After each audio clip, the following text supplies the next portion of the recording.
obunachilar, restavratsiyaga eshigimiz kelgan. Lakini birinchi shlipovka qilamiz. Shlipovka jarayon.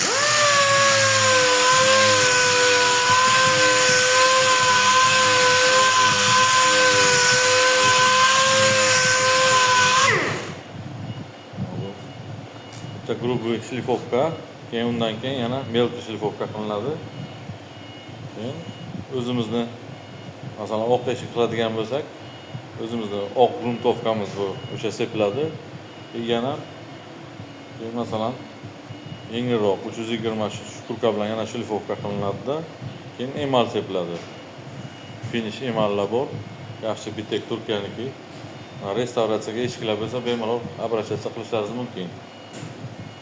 Nasib bo'lsa, bu eshik tayyor bo'lgandan keyin yana videomizni qo'yamiz. Rahmat.